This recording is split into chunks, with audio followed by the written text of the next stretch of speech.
Shalom a toda nuestra hermandad. Hoy domingo 18 de septiembre. Está con ustedes el profesor Ramón Romero en el estudio de la última lección del trimestre, la lección número 13, Cristo en el crisol.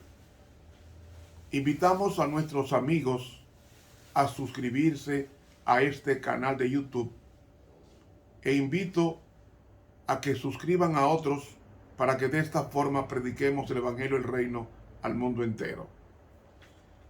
El texto para memorizar reza así: cerca de la hora novena, Jesús clamó a gran voz diciendo: Elí, Elí, lama sabactaní. Esto es: Dios mío, ¿por qué me has desamparado? Mateo 27, 46. Alabado Señor, te damos las gracias, porque tú renuevas cada mañana tu misericordia, y es por ella que no hemos sido consumidos, como dice Lamentaciones 3:22. Padre Santo, dígnate en morar en nosotros, limpiando todo escondrijo de mal y llenando nuestras mentes de la luz de Dios, porque en Jesús te lo pedimos. Amén.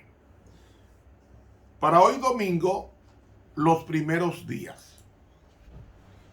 Jesucristo era el blanco que Satanás tenía en mente.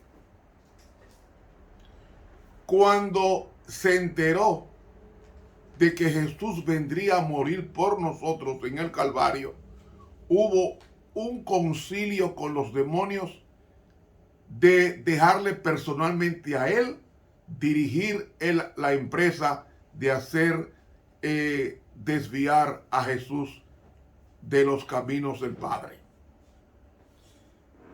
Y desde que nace Jesús hasta que muere, fue una vida de constante conflicto con legiones de demonios, especialmente del archiengañador llamado Satanás.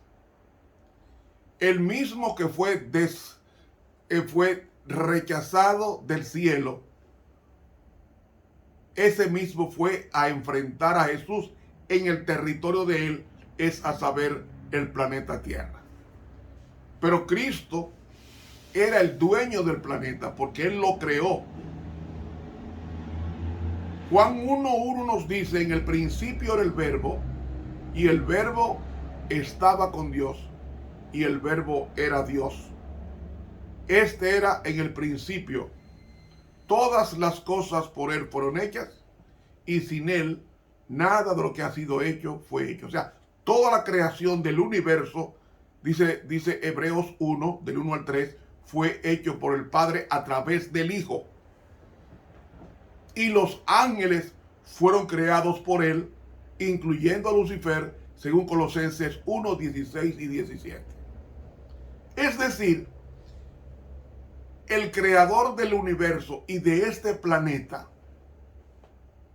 vino a recuperarlo con su vida, pasión y muerte.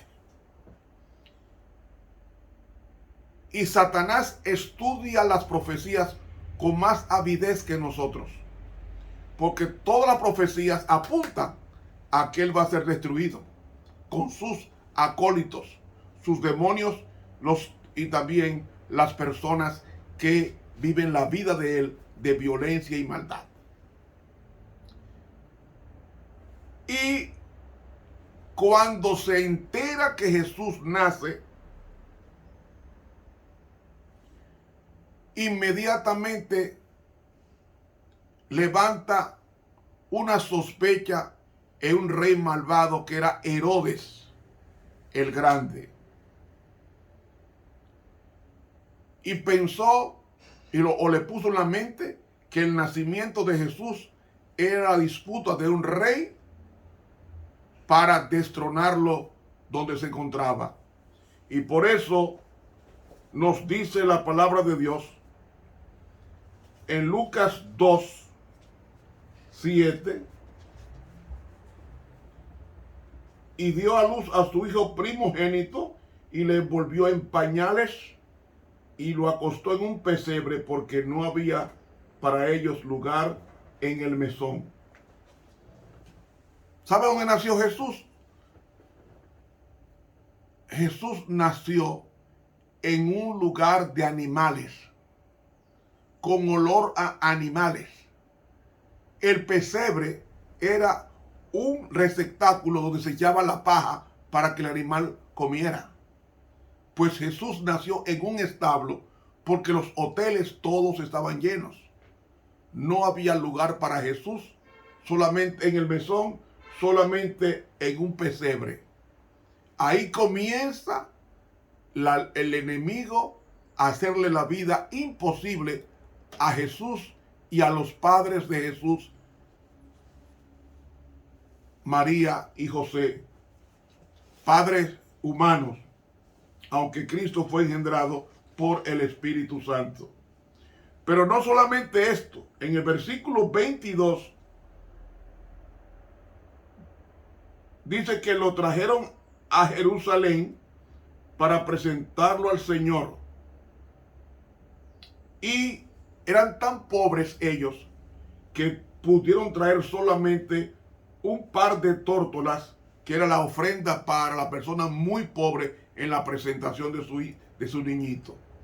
Jesús fue circuncidado al 8º día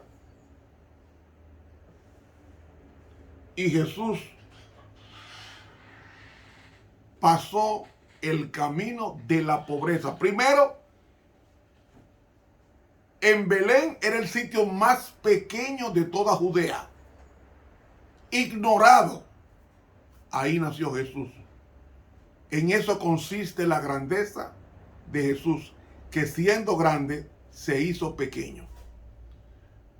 ¿Cómo se hizo pequeño? Entró misteriosamente en el vientre de una mujer a través del Espíritu Santo, quien engendra a Jesús.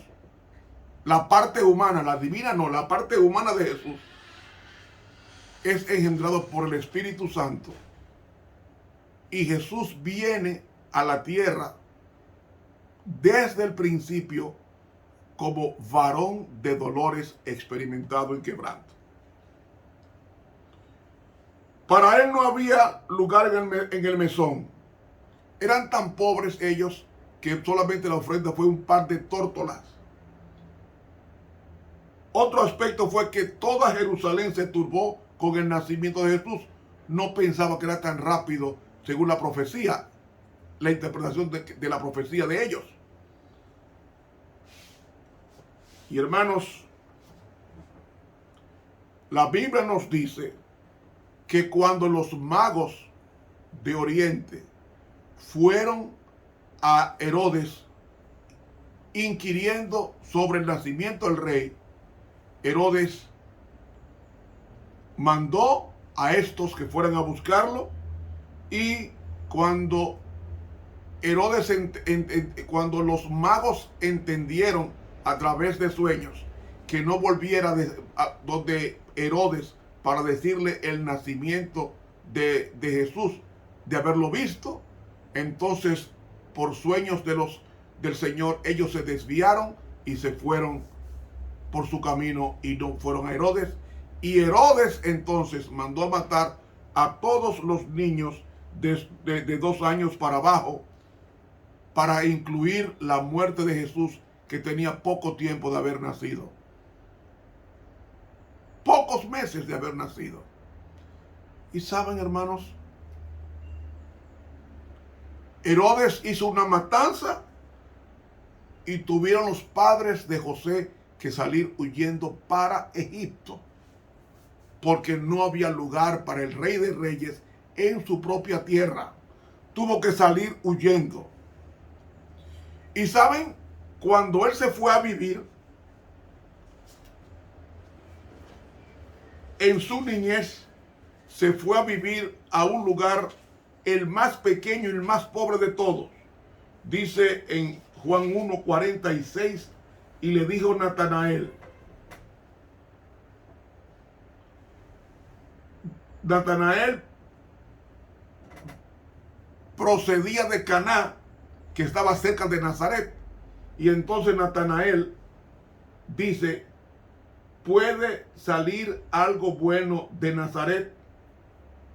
Era tan corrupta Nazaret, era tan pobre Nazaret, era tan olvidada Nazaret, que se cuestionaba la limpidez de Cristo por este hombre piadoso. Amigo, la vida que vivió Jesús fue una vida de completa dependencia de Dios, y al depender de Dios era una vida alegre. Dice el comentario bíblico, tomo 7, página 915, la sierva de Dios, dice así: después de que Cristo condescendió en abandonar su suprema autoridad, en descender de una altura infinita para tomar la humanidad, pudo haber tomado para sí cualquier condición de ser humano que hubiera elegido. Pero la grandeza y la jerarquía eran nada para él, y escogió la más humilde forma de vida. Belén fue el lugar de su nacimiento. Por un lado, su ascendencia era pobre, pero Dios, el dueño del mundo, era su padre. En su vida no hubo vestigios de lujo, comodidades, complacencia propia, ni deleites, sino que fue una sucesión continua de abnegación y sacrificio propio. De acuerdo con su humilde nacimiento, indudablemente no tuvo grandeza ni riquezas, para que el creyente más humilde no pudiera decir que Cristo nunca supo lo que era la angustia de la pobreza apremiante. Ve, si hubiese poseído la apariencia de la ostentación exterior, de las riquezas, de la grandeza, los más pobres habrían evitado su compañía. Por eso escogió la condición humilde de la gente mucho más numerosa. Los pobres son más que los ricos. Entonces, la verdad del origen celestial había de ser su tema. Tenía que sembrarla en el mundo, y vivió de tal manera que era accesible para todos, para que la verdad sola impresionara los corazones humanos. Comentario bíblico tomo 7, páginas 915 y 916 de la pluma inspirada. Él quiso atraer a la gente por la belleza de su carácter, que por las riquezas que él dispondría. Si hubiese pedido al Padre riqueza, nació en un lugar muy pobre, en un lugar donde estaban los animales, no en clínica, aunque después no existía clínica en ese tiempo. Las clínicas y hospitales vinieron después que Jesús resucitó. Fue que vieron las clínicas y hospitales. Antes no existía eso. Y saben, Jesús comenzó a enseñarnos que siendo pobres se puede ser fiel a Dios. Dice en Fundamentos de la Educación Cristiana, página 401, la sierva de Dios: el contentamiento de Cristo en cualquier circunstancia provocó a sus hermanos. O sea, vivía una vida alegre. Y los hermanos adustos no querían verlo alegre. Y dice, no pudieron comprender la razón de su paz y serenidad, y ningún argumento suyo lograba inducirlo a participar en planes o arreglos que tuviera alguna huella de vulgaridad o de culpabilidad. En cada ocasión se apartaba de ellos, de sus hermanos, por parte de José, afirmando claramente que engañarían a otros y que no eran dignos de ser llamados hijos de Abraham. Debía dar tal ejemplo que los niños pequeños los miembros más tiernos de la familia del Señor no verían nada en su vida o carácter que justificara alguna mala acción. Eres demasiado quisquilloso y peculiar, dijeron los miembros de su propia familia. ¿Por qué no ser como los demás niños? Pero esto no pudo ser, porque Cristo había de ser señal y prodigio desde su juventud en cuanto a la estricta obediencia e integridad. Fundamento de Educación Cristiana, página 401 en inglés de la Pluma Inspirada. Aún ahí, con su familia, él tuvo una guerra con sus hermanos. Esos hermanos eran hermanos, hijos de José, que era viudo y se casó por segunda vez, en este caso con María. Y Jesús tuvo hermanos y hermanas. Según Lucas 12:46. Es decir, tuvo no menos de 7 hermanos, con las hermanas incluidas. ¿Saben, hermanos? En el libro El Camino a Cristo, página 33, la sierva de Dios nos dice: toda transgresión, todo descuido o rechazo de la gracia de Cristo obra indirectamente sobre nosotros. Endurece el corazón, deprava la voluntad, entorpece el entendimiento y no solo os vuelve menos inclinados a ceder, sino también menos capaces de oír las tiernas súplicas del Espíritu de Dios. Un solo rasgo malo en el carácter, un solo deseo pecaminoso persistentemente albergado o abrigado en la mente, neutraliza con el tiempo todo el poder del Evangelio. Por eso es que los malos pensamientos hay que rechazarlos instantáneamente, porque nosotros somos como piensa el hombre, dice Jesucristo, en su interior, así es él. Los actos vienen de pensamientos elaborados para producir esos actos, buenos o malos. Dice ella: cada vez que uno cede al pecado, se fortalece la aversión del alma hacia Dios. Aversión es un odio. El hombre que manifiesta un descreído atrevimiento o una estólida indiferencia hacia la verdad no está sino cosechando su propia siembra, el fruto de su propia siembra.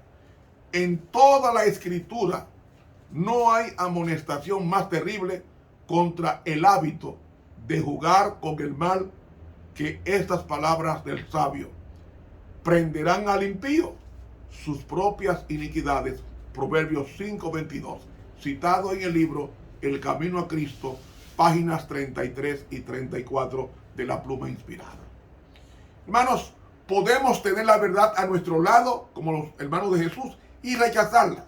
¿Saben ustedes cuándo fue que los hermanos de Jesús aceptaron a Jesús? Después que ascendió al cielo y se fueron al aposento alto a orar.